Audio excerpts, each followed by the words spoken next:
जय हिंद साथियों, Shiva educational academy Jhansi में आप सभी का स्वागत है। आज हम देखेंगे भारत का प्राचीन इतिहास। इसमें हमारा चैप्टर 8 है, नवपाषाण युग, पहला आजीविका का उत्पादन और पशुपालन। यदि आप मेरे चैनल में नए हैं तो मेरा चैनल लाइक करें, शेयर करें और सब्सक्राइब करें और बेल आइकन को ज़रूर दबाएं। तो आइए आगे देखते हैं।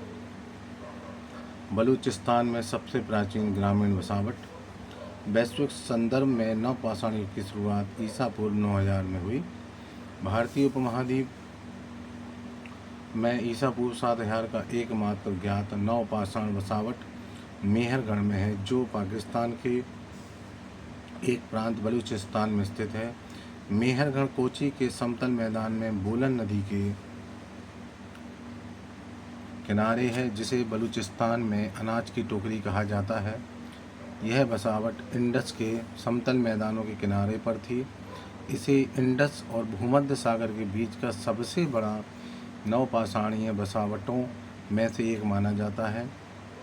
हालांकि पशुपालन एवं अनाज का उत्पादन करने वाले शुरुआती बासिंदे ईसा पूर्व 5500 के आसपास बाढ़ से बाधित हुए, किंतु पत्थरों और हड्डियों के औजारों की मदद से ईसा पूर्व 5000 के आसपास कृषि एवं अन्य गतिविधियों फिर से शुरू हुई। इस क्षेत्र के नवपाषाण युगीन लोग शुरू से ही गेहूं और जौ का उत्पादन करते थे। वे प्रारंभ में ढोर डंगर भेड़ बकरियां पालते थे। शुरू में बकरी पालन का प्रधानता थी, लेकिन अंततः दो अन्य जानवरों के कारण पशुपालन पहले की तुलना में बढ़ गया। संभवतः पशुपालन से कृषि में भी मदद मिली। अनाज का उत्पादन पर्याप्त मात्रा में बढ़ा। फलस्वरूप भंडारण भी शुरू हुआ, जिसकी खोज विभिन्न चरणों में की गई। भंडारण गृह मिट्टी की ईंटों से बने होते थे, जिसका उपयोग घरों के निर्माण के लिए भी किया जाता था। मिट्टी की ईंटों से बनी कई कमरे नुमा संरचनाएं हैं, जो भंडार गृह की तरह लगती हैं। ईसा पूर्व 4500 से 3500 में कोची के समतल मैदान में इंडस मैदानी क्षेत्र तक खेती के कामों का काफ़ी विकास हुआ। मिट्टी के बर्तनों में भी बेहतरी और बढ़ोतरी हुई। ईसा पूर्व 5000 तक लोग बर्तन नहीं बनाते थे, लेकिन ईसा पूर्व 4500 के बाद कुम्हार का चौक अस्तित्व में आया। बर्तन तेजी से बनने लगे और उन्हें रंगा भी जाने लगा। इंडस की एक सहायक नदी हकरा की सूखी घाटी में नवपाषाण युगी के अधोकाल की 47 बस्तियां पाई गईं। जाहिर है कि उन्होंने हड़प्पा संस्कृति के उदय के लिए मार्ग प्रशस्त किया। ये हमारा मैप है, इसमें हम देखेंगे, इसको ध्यान से देखेंगे। नवपाषाण कालीन संस्कृति यहाँ पे हमारी है कली गुल मोहम्मद, ये हमारा है क्वेटा मेहरगढ़, ये हमारा है घालिगे, सराय घोला, इस्लामाबाद, सिंधु नदी, झेलम नदी, चिनाव नदी, रावी नदी, सतलज नदी, बुरझोम, श्रीनगर, गुफुलराल। ये पूरा मैप आप देखिए ध्यान से।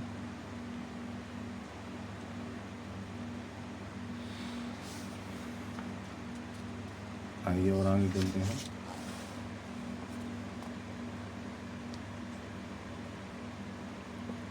विंध्य के उत्तरी क्षेत्रों में पाए जाने वाले कुछ नवपाषाण स्थल को ईसा पूर्व 5000 का माना जाता है, लेकिन दक्षिण भारत में आमतौर पर नवपाषाण बस्तियां ईसा पूर्व 2500 से अधिक पुरानी नहीं हैं। दक्षिणी और पूर्वी भारत के कुछ हिस्सों में वे ईसा पूर्व 1000 तक के भी हैं। नवपाषाण काल के लोग पत्थर के चिकनाए हुए औजार का इस्तेमाल करते थे। वे विशेष रूप से पत्थर की कुल्हाड़ियों का इस्तेमाल करते थे, जो कि भारत के पहाड़ी इलाकों के महत्वपूर्ण हिस्से में बड़ी संख्या में पाई गई हैं। लोगों ने पत्थर कुल्हाड़ी का इस्तेमाल विभिन्न प्रकार से किया। प्राचीन किंवदंती के अनुसार परशुराम को ऐसा ही एक महत्वपूर्ण कुल्हाड़ी चलाने वाला नायक माना जाता है। नवपाषाण युगीन लोगों द्वारा विभिन्न कुल्हाड़ियों के इस्तेमाल के आधार पर नवपाषाण के 3 महत्वपूर्ण इलाके हैं: उत्तर पश्चिमी, उत्तर पूर्वी और दक्षिणी। उत्तर पश्चिमी समूह के नवपाषाणी औजारों की पहचान चंद्राकार कटाई वाले धार के आयताकार कुल्हाड़ियों से होती है, जबकि उत्तर पूर्वी समूह के औजार की पहचान पत्थर की आयताकार कुंदे वाली चिकनी कुल्हाड़ियों और कभी कभी चौरस फावड़े के रूप में की जाती है, और दक्षिणी समूह के औजारों की पहचान अंडाकार किनारों और नुकीली कुंदों वाली कुल्हाड़ियों से होती है। बुर्ज होम और चिरांद में हड्डियों के औजार। उत्तर पश्चिम में कश्मीरी नवपाषाण संस्कृति की पहचान उसके निवास स्थलों, मिट्टी के विभिन्न प्रकार के बर्तनों, पत्थरों और हड्डियों के बने भिन्न भिन्न औजारों और माइक्रोलिथिक के पूर्ण अनुपस्थिति के आधार पर की गई थी। श्रीनगर से 16 किलोमीटर उत्तर पश्चिम में स्थित बुर्ज होम इसका सबसे महत्वपूर्ण स्थल है, जिसका अर्थ है भोजपत्र की जगह। नवपाषाण लोग झील के किनारे खो में रहते थे। उनकी आजीविका संभवतः शिकार एवं मछली पकड़ने पर आधारित थी। वे किसी कर्म से परिचित मात्र लगते थे। गुफक्रल शब्दतः कुम्हार की गुफा के लोग श्रीनगर से 41 किलोमीटर दक्षिण पश्चिम में एक नवपाषाण स्थल में कृषि और पशुपालन दोनों करते थे। कश्मीर में नवपाषाण लोग न केवल पत्थर के चिकनाए औजार बल्कि हड्डी से बने कई उपकरण और हथियार का इस्तेमाल करते थे। भारत में हड्डियों के पर्याप्त औजार प्राप्त होने वाला एकमात्र स्थान चिरांद है, जो गंगा के उत्तरी हिस्से में पटना से 40 किलोमीटर पश्चिम में स्थित। सींगों के बने हिरण के सींग। ये औजार नवपाषाण के बाद की बसावट में लगभग 100 सेंटीमीटर बारिश वाले क्षेत्र में पाए गए। गंगा, सोन, गंडक और घाघरा 4 नदियों के संधि स्थल उपलब्ध खुली जमीन में बस्तियों की स्थापना संभव हुई। यहाँ पत्थर के औजारों की कमी पाई गई। बुर्ज होम के लोग रूखी भूरी मिट्टी के बर्तनों का इस्तेमाल करते थे। दिलचस्प है कि बुर्ज होम में अपने पालक या रखवाले के साथ उसकी कब्र में पालतू कुत्तों को भी दफनाया जाता था। ऐसा भारत के किसी अन्य नवपाषाण संस्कृति के स्पष्ट रूप से नहीं मिलता।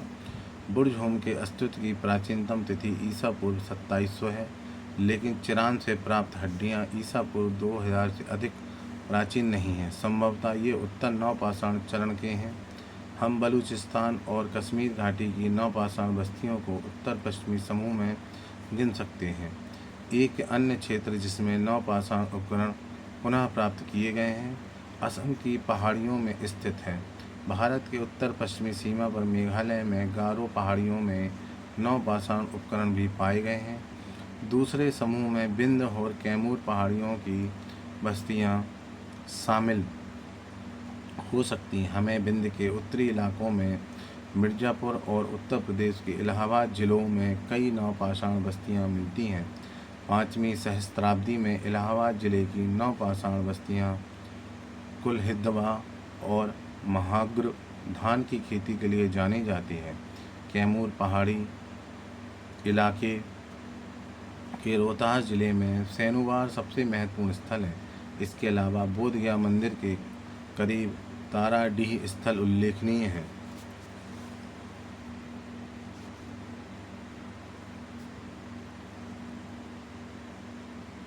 चिरांद के नदी तटवर्ती स्थल को उत्तर पूर्वी समूह में शामिल किया जा सकता है।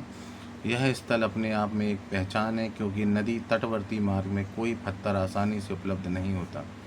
दक्षिण भारत में नवपाषाण बस्तियां नवपाषाण युगीन लोगों का एक महत्वपूर्ण समूह दक्षिण भारत में रहते हैं। वे गोदावरी नदी के दक्षिण में बसते थे। वे आमतौर पर ग्रेनाइट पहाड़ों के शीर्ष पर या नदी तटों के पास पठारों पर बस गए।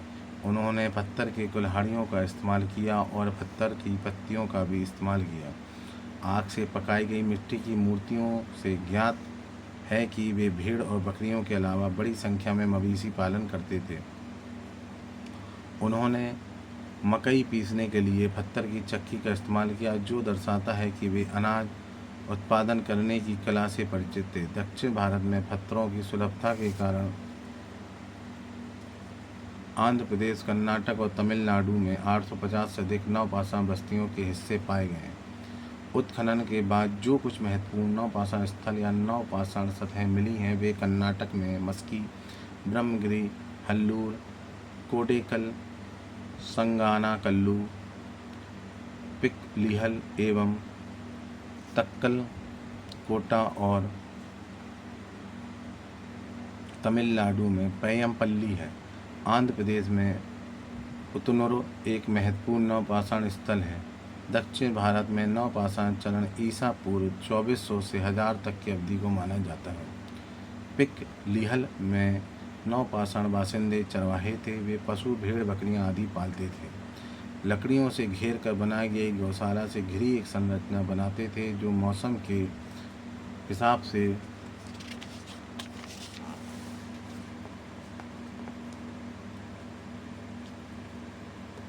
बनाई जाती थी, जहां वे गोबर जमा करते थे। उस ठिकाने को छोड़कर जाते समय उस पूरे डेरा जाले हुए स्थान को अगले सत्र के शिविर के लिए आग लगाकर साफ कर दिया जाता था।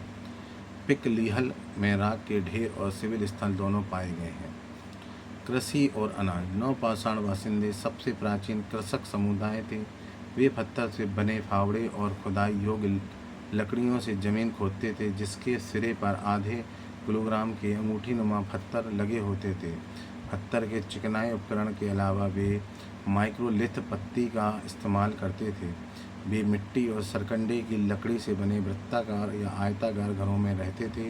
माना जाता है कि ये वृत्ताकार घरों में रहने वाले आदिम लोगों की संपत्ति सार्वजनिक थी। हर परिस्थिति में नवपाषाण युगीन लोगों ने एक स्थिर जीवन को अपनाया और रागी, कुल्थी और चावल उपजाया। मेहरगढ़ के नवपाषाण लोग अधिक उन्नत थे। उन्होंने गेहूं और जौ का उत्पादन किया। वे मिट्टी के ईंटों के घरों में रहते थे। नवपाषाण चरण के दौरान कई बस्तियां अनाज की खेती और पशुपालन से परिचित हुईं, इसलिए उन्हें अनाज संग्रह, खाना पकाने, खाने और पीने के लिए बर्तनों की आवश्यकता थी। इसलिए प्रथमतः हर्ष निर्मित मिट्टी के बर्तनों के उपरांत चाक निर्मित बर्तनों का निर्माण किया। बाद में नवपाषाण लोग बर्तन बनाने के लिए पैरों के पहियों का इस्तेमाल करते थे। ऐसा लगता है कि कुम्हार का चाक पश्चिमी एशिया में बलूचिस्तान आया और वहां से उपमहाद्वीप में फैल गया। नवपाषाण मिट्टी के बर्तनों में काले पके हुए धूसर और चिकने एवं चमकीले बर्तन शामिल थे। उड़ीसा और छोटा नागपुर के पहाड़ी इलाकों में नवपाषाण कुल्हाड़ी, छेनी और दरांती जैसे औजार भी पाए गए हैं, लेकिन मध्य प्रदेश और ऊपरी दक्कन में कुछ हिस्सों में सामान्यतः नवपाषाण बस्तियां कम हैं। इन क्षेत्रों में पत्थरों के प्रकार की कमी ने आसानी से पिसने और चमकाने वाले यंत्रों के निर्माण के लिए प्रेरित किया। नवपाषाण चरण में प्रगति और सीमा। ईसा पूर्व 9000 और 3000 के बीच की अवधि में पश्चिम एशिया में उल्लेखनीय तकनीकी प्रगति हुई। लोगों ने खेती की कला, बुनाई, बर्तन बनाने, गृह निर्माण, संग्रहण, समृद्धि और लेखन जैसी कलाएं विकसित की। हालांकि यह प्रक्रिया भारत में थोड़ी देर से शुरू हुई। भारतीय उपमहाद्वीप में नवपाषाण युग ईसा पूर्व 7वीं शताब्दी के आसपास शुरू हुआ था। उपमहाद्वीप में गेहूं और जौ सहित कुछ महत्वपूर्ण फसलों की खेती हुई। दुनिया के इस हिस्से में गांवों की स्थापना की गई। नवपाषाण युगीन लोगों द्वारा पत्थर के बने धारदार और नुकीले औजार ही उनकी पहचान थे। इन औजारों का इस्तेमाल ज़्यादातर किसी कार्य में फावड़ा और हल के रूप में होता था। वे जमीन की खुदाई और बीज बोने के लिए थे।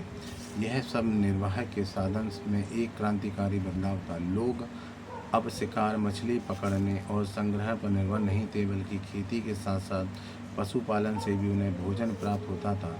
औजारों के साथ उन्होंने घरों का निर्माण भी किया। भोजन और आश्रय के नए साधनों के साथ वे सभ्यता की दहलीज पर आ चुके थे। नवपाषाण युगीन लोगों के सामने एक गंभीर चुनौती थी, वह था यंत्रों का एक सीमित दायरा। चूँकि पत्थर से बने औजार हथियारों पर निर्भर थे, अतः वे पहाड़ी क्षेत्रों से दूर बस्तियों तक नहीं स्थापित कर सके थे। वे केवल पहाड़ी चट्टानों, पहाड़ी नदी घाटियों के ढलानों पर ही बच सकते थे। इतना ही नहीं, बहुत मेहनत के बाद भी वे सिर्फ निर्वाह करने योग्य अपनी ज़रूरत भर की पैदावार कर पाते थे। देखेंगे कार्यक्रम ईसा पूर्व 9000 पश्चिम एशिया में नवपाषाण युग की शुरुआत। 7000 पश्चिमी उप महाद्वीप में नवपाषाण बस्तियाँ। 5000 विंध्य के उत्तर में नवपाषाण स्थल। 4500 के बाद कुम्हार का चाक। 2700 कश्मीर में सबसे प्राचीन नवपाषाण बस्तियों के काल।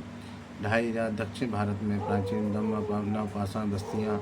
2000 चिरांत के नवपाषाण चरण के लिए प्राचीनतम काल। 1000 दक्षिण और पूर्वी भारत में नवपाषाण कालीन बस्तियों के नवीनतम प्रमाण। Thank you.